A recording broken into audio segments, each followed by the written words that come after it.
darle infinitas gracias al Dios, primeramente, porque tenemos la posibilidad de estar libremente reunidos en este lugar. Podemos mirarnos las caras, podemos saludarnos, podemos decirnos cuánto nos hemos extrañado en la semana también.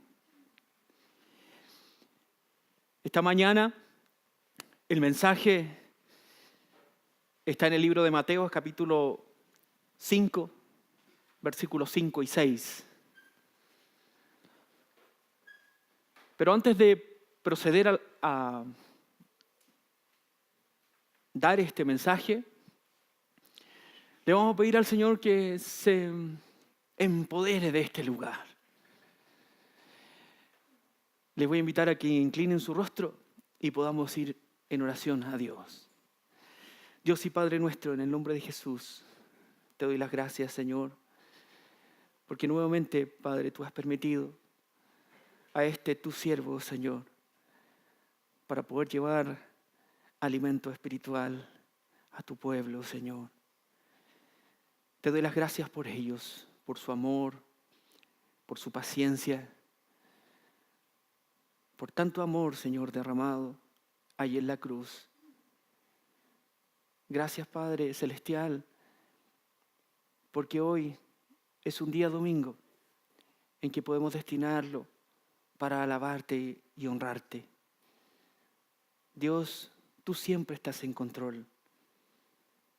Y es por eso, Padre Santo, que te pedimos en el nombre de Jesucristo que hoy hagas tu voluntad en el corazón de mis hermanos. En el nombre de Jesús. Amén. La palabra de Dios hoy día será expuesta en el libro de Mateo capítulo 5, versículos 5 y 6. Seguimos con la serie del Sermón del Monte, ¿cierto? Ahí en el Sermón del Monte, Jesucristo hace esta aseveración. En el Sermón del Monte, Jesucristo se para y da una de sus mejores intervenciones en la tierra. Dice la palabra del Señor en Mateo 5, versículo 5, dice: bienaventurados los mansos, porque ellos recibirán la tierra por heredad.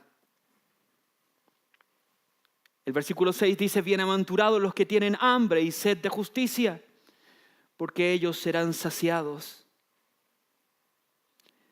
Hemos llegado al versículo 5 de Mateo, en el capítulo 5, la tercera bienaventuranza predicada por nuestro Señor Jesucristo. Las dos primeras bienaventuranzas mencionadas por el Maestro demuestran una deficiencia en el hombre. Algo no anda bien. Debo ser pobre en espíritu, debo tener necesidad de Dios. Bienaventurados los pobres de espíritu. Después que logró alcanzar este entendimiento, comienzo a lamentarme por mi pecaminosa condición. Bienaventurados los que lloran. Debe haber pobreza de espíritu y lamentación de corazón antes de alcanzar la mansedumbre. En esta tercera bienaventuranza hay algo que realmente nos es dado por la gracia de Dios. Es una cualidad negativa, pero así lo piensa el mundo. Pero no es una cualidad negativa, sino que es una prueba maravillosa de la obra del Espíritu Santo en nuestra vida. La obra del Espíritu Santo en nuestra mente nos lleva cada día a confrontarnos con nuestra carnalidad. Nos ayuda a tener la necesidad de renovar día a día nuestro entendimiento y así completar la obra maravillosa, la obra transformadora que nos dará el sello tan particular para ser reconocidos como hijos del Dios viviente. Bienaventurados los mansos, dice el versículo 5. El mundo que habitamos, la sociedad que compartimos, carece absolutamente de esta particularidad. Carece de mansedumbre. Y la razón es porque no tienen a Cristo en su corazón. El mundo reconoce y relaciona la mansedumbre como una debilidad, pero en el reino de los cielos es todo lo contrario. Veamos lo que dice la Escritura. Vamos primero al Antiguo Testamento. Acompáñeme, por favor, al libro de Números, capítulo 12, versículo 3. Y aquí conoceremos a un hombre en la tierra que es declarado manso. Fíjense lo que dice Números, capítulo 12, versículo 3. Dice, y aquel varón Moisés era muy manso, más que todos los hombres que había sobre la tierra. El mundo no está preparado para esta palabra, porque no la entiende, porque le da un significado completamente distinto a lo que es la mansedumbre, a lo que realmente Dios quiere para nuestra vida. Aunque Moisés era el hombre más manso sobre la tierra, no le tembló la mano cuando eliminó a aquellos que hicieron un becerro de oro cometiendo idolatría en contra de Jehová. ¿Se acuerdan? Cuando Moisés subió al monte y bajó y vio al pueblo cometiendo idolatría. Y aquel varón Moisés era muy manso, más que todos los hombres que había sobre la tierra. Pero a Moisés no le tembló la mano cuando tuvo que deslumbrar, sacar a luz el pecado de su pueblo. Veamos qué dice la Biblia en el Nuevo Testamento. ¿Qué dice la Biblia acerca de Jesucristo y la mansedumbre? Acompáñenme por favor a Mateo 11, 29. Salimos del Antiguo Testamento y nos metemos ahora en las profundidades del Nuevo Testamento, en donde en el libro de Mateo, capítulo 11, 29, miren lo que dice Jesucristo, palabras del mismo Señor. Dice, llevad mi yugo sobre vosotros y aprended de mí, que soy manso y humilde de corazón, y hallaréis descanso para vuestras almas. Otra aseveración. En este versículo vemos al Dios Todopoderoso, creador de los cielos y la tierra, diciendo que debemos imitarle en su mansedumbre. Es Dios diciéndonos que debemos ser hombres y mujeres mansos de espíritu. Ese mismo Dios que tiene el universo en sus manos, el que es la fuente de todo poder, nos dice que debemos ser mansos. Gálatas capítulo 5, versículo 22 y 23 dice, mas el fruto del Espíritu es amor, gozo, paz, paciencia, benignidad, bondad, fe, mansedumbre, templanza. Contra tales cosas no hay ley. Gálatas 5, 22 y 23. Porque en el reino de los cielos la mansedumbre es una virtud, y como toda virtud tiene implicancias para esta vida y para la vida venidera, esto es muy similar a la expresión usada por Pablo cuando habla de la piedad en 1 de Timoteo, capítulo 4, versículo 8. Por favor, observen. 1 de Timoteo, capítulo 4, versículo 8. Porque el ejercicio corporal para poco es provechoso, pero la piedad para todo aprovecha, pues tiene promesa de esta vida presente y de la venidera. ¿Se van haciendo la idea de lo que puede ser la mansedumbre? Para entender qué es ser un hombre o una mujer de espíritu manso, será fundamental para continuar con este mensaje el decir, primero, ¿qué es no ser un hombre o una mujer manso? ¿Qué no es ser un hombre o una mujer manso, de espíritu manso? Un hombre que no es manso es orgulloso, duro, airado, vengativo y ambicioso. Un descontrolado, un débil de carácter. Pues no sabe decir que no al pecado en su propia vida y tampoco sabe cómo comportarse en el pecado en la vida de otros. Lo descontrola, lo saca de quicio, lo saca del centro. ¿Qué es ser manso? Debo partir esta definición citando a un destacado predicador de la antigüedad. Él dice, ponga estas 5 cualidades juntas y tendrá un hombre verdaderamente manso. Observen, escuchen, humilde, delicado, paciente, perdonador y contento. Únicamente la gracia de Dios obrando en nosotros por el Espíritu Santo puede hacernos así de mansos. Humilde, delicado, paciente, perdonador y contento. Humilde. El hombre manso es humilde, no busca enseñorearse de nada y de nadie, conoce su condición y por eso busca imitar a Cristo. Filipenses capítulo 2 versículo 6 dice, el cual siendo en forma de Dios no estimó al ser igual a Dios como a cosa a que aferrarse. Un hombre humilde no busca cargos de preponderancia, solo busca servir. Un hombre manso es humilde porque sabe que sirviendo a otros, sirve a Dios.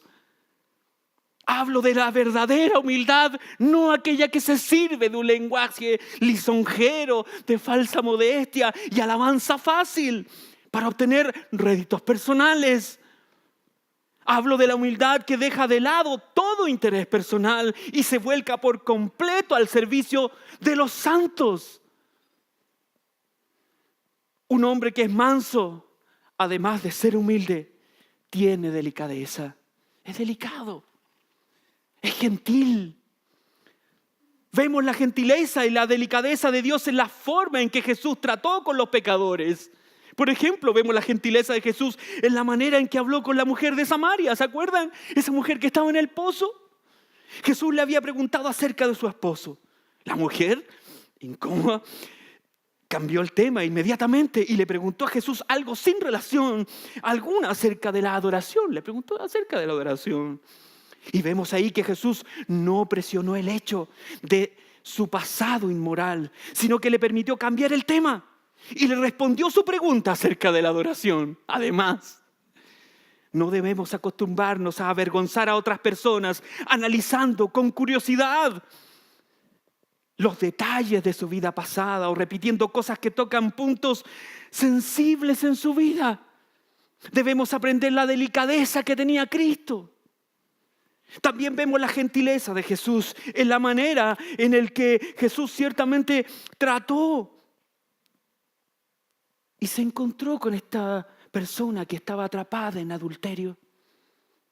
Jesús ciertamente no excusó su pecado o le llamó a su pecado de alguna otra manera. Él llamó pecado a su adulterio y le dijo claramente que ya no pecará más.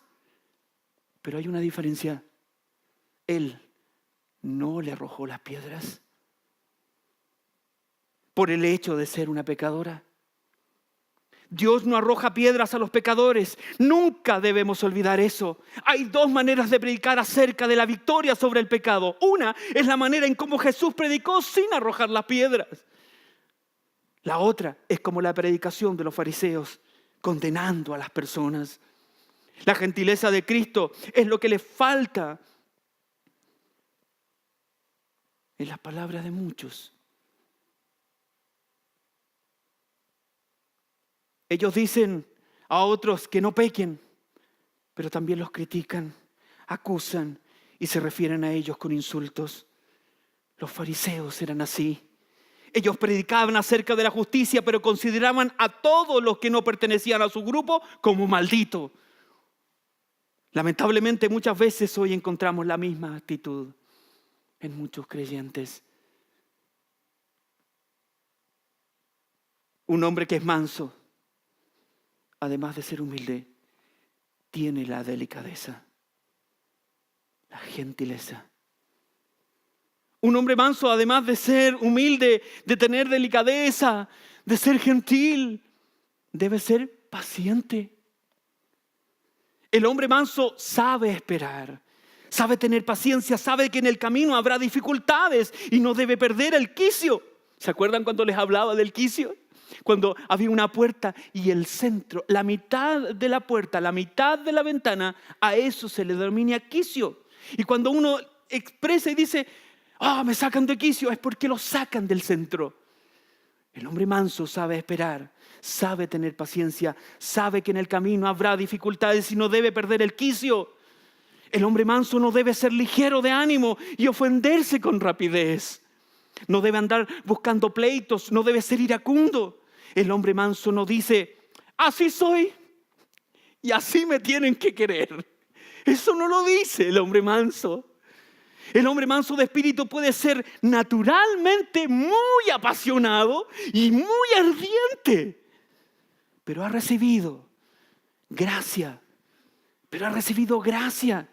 para mantener su temperamento bajo sujeción.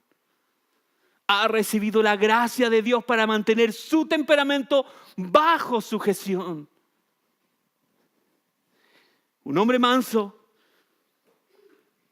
además de ser humilde, de tener delicadeza, de ser paciente, es perdonador. El hombre manso perdona a los que le hacen mal. El hombre manso reconoce que todas las ofensas, las injurias, la violencia contra él es permitida por Dios para su crecimiento espiritual y es capaz de perdonar y perdonar sinceramente. Eso es lo que hace un hombre manso. Perdona sinceramente. Un hombre que es manso, además de ser humilde, de tener delicadeza, de ser paciente, de ser perdonador, es un hombre contento. La mansedumbre involucra contentamiento. Un hombre manso está contento con lo que Dios le provee. Un hombre manso no es quejumbroso, ansioso, irritable, apesadumbrado, codicioso. El hombre que es manso está contento y es agradecido. Agradecido de la providencia de Dios. Está contento con lo que Dios hace, con lo que Dios hizo y con lo que Dios hará con él. Como han escuchado mis hermanos, la mansedumbre en esta tercera bienaventuranza es algo que realmente no es particular, no es para el mundo. Porque no es dado por la gracia de Dios a nosotros, los cristianos. No es una cualidad negativa como piensa el mundo, sino que es una prueba maravillosa de la obra del Espíritu Santo en nuestra alma. ¿Y saben por qué? ¿Saben por qué? Porque nos dará el soporte, nos soportará para cuando seamos perseguidos por causa de su nombre. Cuando nos vituperen y nos digan anacrónicos, intolerantes, para cuando no quieran juntarse con nosotros en los colegios, en las universidades, en los trabajos, nos hagan el espacio vacío. ¿Saben por qué? Porque no pensamos como ellos. La mansedumbre nos dará ese soporte. Mis hermanos, en este ciclo de las enseñanzas de las buenaventuranzas en el Sermón del Monte, Dios nos está haciendo crecer. Dios nos está ayudando a crecer espiritualmente. La mansedumbre es prueba maravillosa de la obra transformadora del Espíritu Santo en nuestra alma. Pero la transformación se complementa por medio de la renovación de nuestro entendimiento. Debemos entender que es necesario tener un espíritu manso para apreciar las bendiciones que Dios nos da a diario. Y que es necesario tener un espíritu manso para también relacionarnos con nuestros hermanos. Esta tercera bienaventuranza también está acompañada de una promesa. Y esta promesa es: bienaventurados los mansos, porque ellos recibirán la tierra por heredad. ¿Qué significa que recibirán la tierra por heredad? Esta promesa es muy similar a la expresión usada por Pablo cuando habla de la piedad. Veamos cómo Pablo se expresa de la piedad en 1 Timoteo, como lo vimos al principio. Recordemos lo que vimos al principio de este sermón. 1 Timoteo capítulo 4, versículo 8. Dice, porque el ejercicio corporal para poco es provechoso, pero la piedad para todo aprovecha, pues tiene promesa de esta vida presente y de la venidera. ¿Qué significa entonces que recibiremos la tierra por heredad? Ser manso tiene una promesa para esta vida y también para la venidera. Es por eso que Jesucristo dice, ellos recibirán la tierra por heredad. La promesa de los santos, la promesa de que los santos recibirán la tierra por heredad, es referida a que las batallas de los incrédulos involucran violencia, involucran venganza, deseos de muerte para el adversario. En cambio, nosotros los cristianos vencemos con las armas de la amabilidad y de la mansedumbre. Nuestro ejemplo de mansedumbre no deja indiferente a nadie, así como la muerte y el sufrimiento de Cristo marcan la historia de la humanidad en la tierra. Otra forma en que los mansos heredarán la tierra es que el hombre manso se contenta con lo que tiene. El hombre manso es agradecido, feliz y está contento, y el contentamiento es el que vuelve disfrutable la vida que estamos viviendo. Eso hace el contentamiento. Por eso es que heredaremos la tierra. El hombre manso es agradecido, feliz y está contento, y el contentamiento es el que vuelve disfrutable la vida. Todo lo que he mencionado es referente a esta tierra.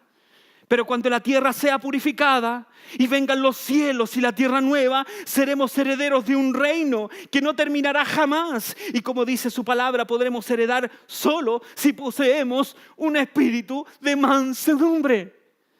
¿Deseas ser heredero de la tierra nueva y del cielo nuevo? Cristo nos enseña que debemos tener ese espíritu aquí, en la tierra, para que heredemos esta. No solamente en este tiempo, sino que en el tiempo venidero.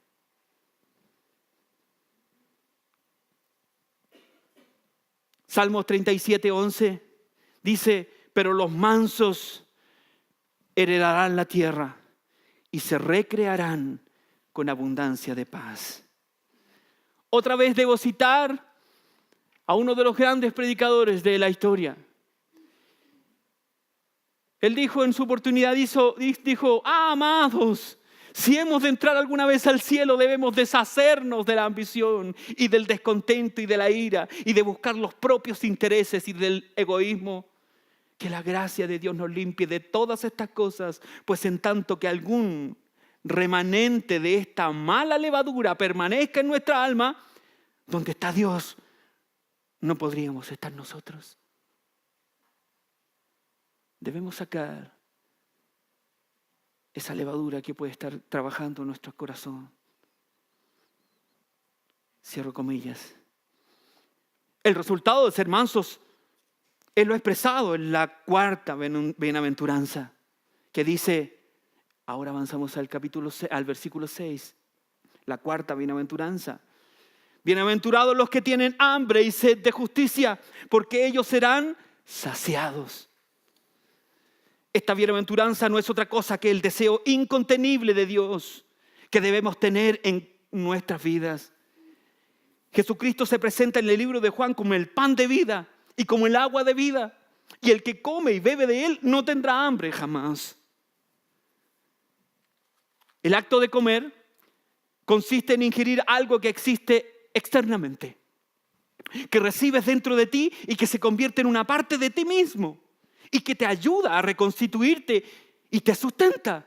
Es algo que suple una gran necesidad de nuestra naturaleza. Qué maravillosa definición de lo que es comer. No precisamente pienso eso a la hora de almuerzo. Es eso. Comer consiste en ingerir algo que existe externamente, que recibe dentro de ti y que se convierte en una parte de ti mismo y que te ayuda a reconstituirte y te sustenta. Es algo que suple una gran necesidad de nuestra naturaleza. La pregunta es la siguiente. ¿De qué te alimentas hoy?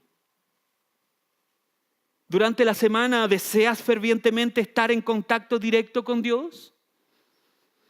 Si no es así, la ilustración que voy a hacer a continuación te puede servir para entender por qué no sientes ese deseo ferviente de alimentarte de Dios. 2 hermanos pequeños tenían un secreto, un pacto entre ellos.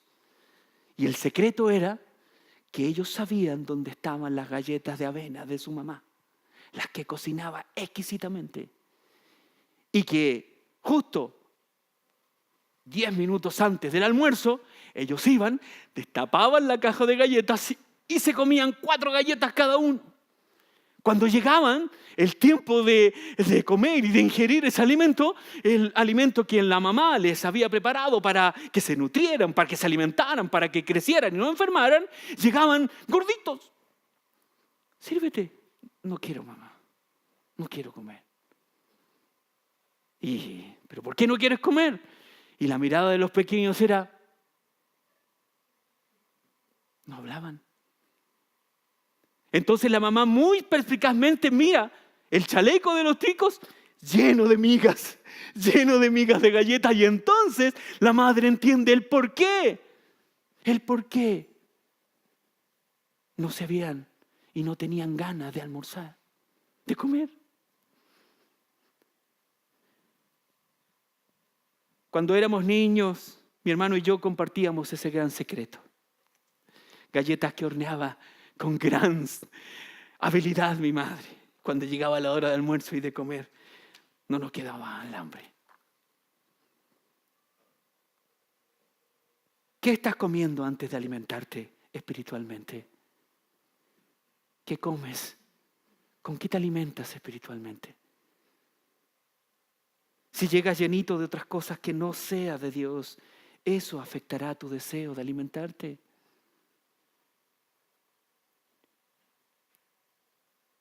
¿Anhelas con todo tu corazón estar en las cosas de Dios? Observemos el libro de Salmos, capítulo 63, versículo 1. Mire lo que dice. Observemos cómo este hombre buscaba a Dios, cómo este hombre merece ser imitado. Salmos, capítulo 63, versículo 1 dice, Dios, Dios mío eres tú. De madrugada te buscaré. Mi alma tiene sed de ti. Mi carne te anhela. Mi carne, no mi espíritu, mi carne. ¿Entienden? Mi carne. Este hombre logró llevar aquello a que su carne necesitara de Dios. No separaba la carne del espíritu. Mi alma tiene sed de ti, mi carne te anhela. En tierra seca y árida donde no hay aguas. Comience a desprenderse y a quedar en un desierto de cosas que le puedan distraer, de cosas que le puedan sacar del punto, de cosas que le puedan sacar de buscar a Dios. Comienza a sacar cosas que quede en un desierto, cosas que quede deseoso, anhelante, con hambre y sed de justicia. Esta bienaventuranza nos confronta directamente con nuestro estado espiritual. Jesús no está hablando aquí que debemos desear que Dios nos use para hacer justicia sobre otras personas que nos han hecho daño. No está diciendo eso. Jesús dice que somos felices, somos dichosos si le buscamos a Él a diario. Pues Dios en su promesa nos dice que seremos saciados. Nos dice que seremos saciados. Le buscaremos y le hallaremos. Clamaremos y Él contestará. ¿Entienden? Hemos avanzado un escalón más en las bienaventuranzas predicadas por Jesucristo. Y debemos concluir que antes de la mansedumbre debe haber pobreza de espíritu y lamentación de corazón, porque recibiremos consolación, recibiremos al mismísimo Espíritu Santo, quien nos guiará en el camino de la transformación. Debemos dejarle el control de nuestra vida para que Cristo renueve nuestro entendimiento y nuestra transformación de espíritu será una realidad. Bienaventurados los mansos, porque ellos recibirán la tierra por heredad. Bienaventurados los que tienen hambre y sed de justicia, porque ellos serán saciados. Oremos.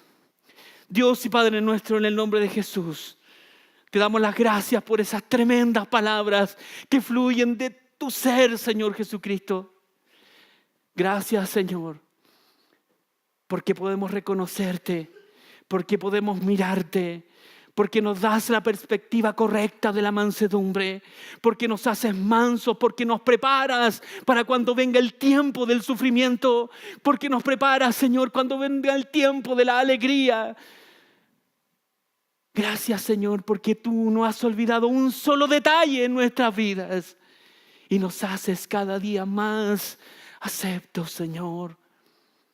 Permite que esta predicación quede grabada y esculpida en el corazón de cada uno de nosotros, para que te imitemos, Señor, en tu mansedumbre, para que no haya rencor, odio, ni violencia en nosotros. Solo haya más de ti en todo momento, para que nuestro orgullo ya no esté. Dios, gracias por encontrarnos con este mensaje, porque hoy nos has confrontado y nos has hecho crecer un poco más. Gracias, Señor, en el nombre de Jesús. Amén.